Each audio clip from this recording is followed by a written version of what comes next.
Gabi po sa inyong lahat. Magandang gabi po, Padre.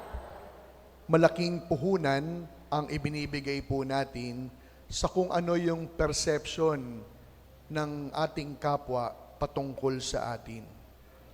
Pag sinabing perception, ano yung kanilang tingin? Ano ang kanilang naiisip patungkol sa atin? Sapagkat mahalaga para sa atin kung paano tayo tinitignan ng iba. Kaya nga po, batay dito, nag-aayos tayo, pumoporma, nagdadamit ng maganda. Hindi lamang po para sa atin, kundi para din sa mga kapwang nakakatingin at nakakakita sa atin. Kung ano ang kanilang makikita, kung ano ang kanilang maiisip. Kaya nga hindi ba, pansinin ninyo, may mga tao kapag nagtanong, maganda ba yung damit ko? Bagay ba sa akin yung suot ko? At kapag sinagot naman natin ng totoo at tapat na parang hindi maganda sa'yo, parang hindi bagay, hindi ba nagagalit tayo? Hindi natin kayang tanggapin ang negatibong komento tungkol sa atin. Minsan pa nga po, sa sobrang gusto natin maging in at maging katanggap-tanggap sa ating kapwa, handa nating bitiwan ang lahat ng bawat ating pinanghahawakan, maging in lamang tayo at hindi maging out para sa iba. Sa ganitong diwa natin mauunawaan ang Ebanghelyo. Ipinakilala ni Jesus ang kanyang sarili bilang lalaking ikakasal. At tayo naman ang kanyang bride. Tayo ang kanyang iniibig. Sa atin niya ibig makipagtipan ng kanyang pagmamahal. Kaya nga po bilang groom, handa niyang gawin ng lahat. Mapatunayan lamang yung kanyang pagmamahal sa atin. Kaya't gaano kahalaga para sa atin kung ano kaya ang tingin sa atin ni Jesus. Gaano kaya kahalaga para sa atin, ano kaya ang perception ni Jesus sa bawat isa sa atin? Ginagawa din ba natin ng lahat upang maging maganda at maayos sa kanyang mga mata? Mahalaga din ba sa atin kung ano ang kanyang ikakaligaya o ikakalungkot sa ating bawat ginagawa at pinipili? Kaya alam ninyo, ang unang Biyernes ng buwan, ito po yung parang mansari ng ating pakikipagtipan. Nang inialay ni Jesus ang kanyang sarili sa krus, binigay ni Jesus ng buong puso yung kanyang pagmamahal. Kaya nga po, pag unang Biyernes, no, nakakatuwa, ang daming tao ngayon, hulaan ko. Ang daming tao, no? Pero alam nyo, tulungan nyo akong magdasal, ha? Ngayon po, no, tama, no? 5 kilos po yung pamimigay natin. Alam nyo, yung kaibigan kong pari po yung nagbigay niya, no? Out of the blue. No, shout out kay Father Chris Habal ng Saints Peter and Paul sa Makati.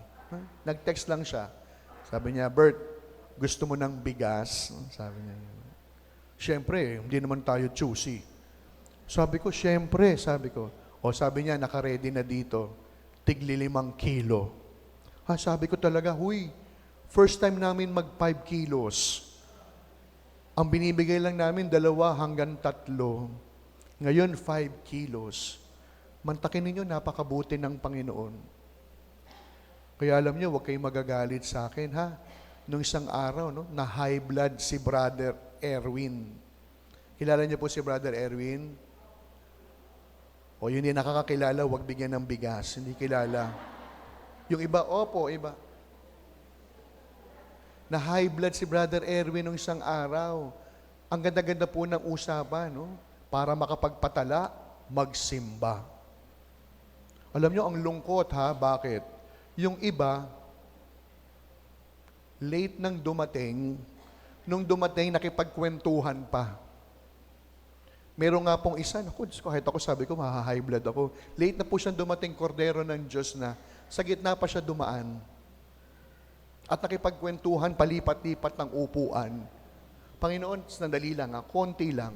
Sabi ko, itong bruhang to, late na nga dumating, nakipagkwentuhan pa. Ayoko nang sabihin yung barangay. Pero malapit lang siya dito. Alam nyo, nakakalungkot po yun, ha? Kung ngayon medyo natatawa kayo, ako po, nung nakita ko po yun. Sabi ko kay Brother Erwin, kahit ako, maha-high blood ako. Saan po ba tayo pwede makakita ng 5 kilong bigas? Sige. Ang hindi ko nga po minsan alam, baka siguro yung mga tao ang iniisip, may bigas? Tungkulin nyo yan. Dahil simbahan kayo, bigyan nyo kami ng bigas. Kaya alam ninyo, sana po, yun din yung ating maging pagtingin. Nalulungkot kaya si Jesus kapag tinitingnan tayo? Natutuwa din kaya si Jesus kapag nakikita tayo? Ngayon, puno ang simbahan kasi may ayuda. Totoo po minsan nag-meeting na po kami, sabi ko, tama pa ba yung ginagawa natin? Na nagbibigay tayo ng ayuda, gayong wala ng pandemya? Tama pa ba?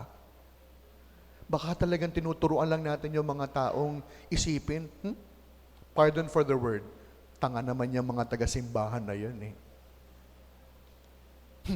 Tungkulin nila magbigay sa atin dahil simbahan sila. Kaya mga minamahal ko mga parokyano, may ayuda man o wala, sana patuloy ang pagsisimba. May ibibigay man o makukuha, sana palaging narito. Hindi lamang upang kumubra, kundi upang magpuri at magpasalamat sa Diyos sa walang hanggang biyaya na patuloy niyang ipinagkakaloob. Abay, mantakin ninyo, napakadaming pari na pwedeng i-text ni Father Chris. Pero siguro nga kasi alam niya, mahirap tong sila Herbert, sa inyo ko nalang bibigay. 5 kilo. Kaya sa pagpapatuloy po ng ating pagdiriwang, lalo't higit sa mga makakatanggap ng 5 kilong bigas, huwag lamang po kayong magpasalamat. Yung nga po yung iba, alam nyo atin-atin lang. May nabalitaan pa ako. Ang sabi ng iba, hindi naman nila pera yan. Bigay din naman sa kanila yan. Naku, sabi ko talaga, Panginoon, ikaw na bahala sa kanya. Kahit na cancer lang, ikaw na bahala. Abay, mantakin nyo, nakuha pang isipin yon, hindi naman kay Father galing yan Bigay din kay Father yan. Ang lungkot, di ba? Kaya po sana, mga minamahal ko mga parokyano, may bigas man o wala, may ayuda o wala, sana ating makagawilian ang makapagsimba upang makapagpasalamat sa Diyos. Sana maging bahagi ng ating buhay, kada linggo man lang, ang magtungo ng simbahan upang lumapit kay Jesus. Kaya sa pagpapatuloy po ng ating pagdiriwang, yun po yung biyayang ating hingin. Sana kapag titignan tayo ni Jesus, sana natutuwa din siya. At sa misang ito, huwag lamang natin ipagdasal na sana natutuwa si Jesus sa akin. Ipagdasal natin sa misang ito, sana hindi ako ang dahilan ng kanyang kalungkutan. Amen.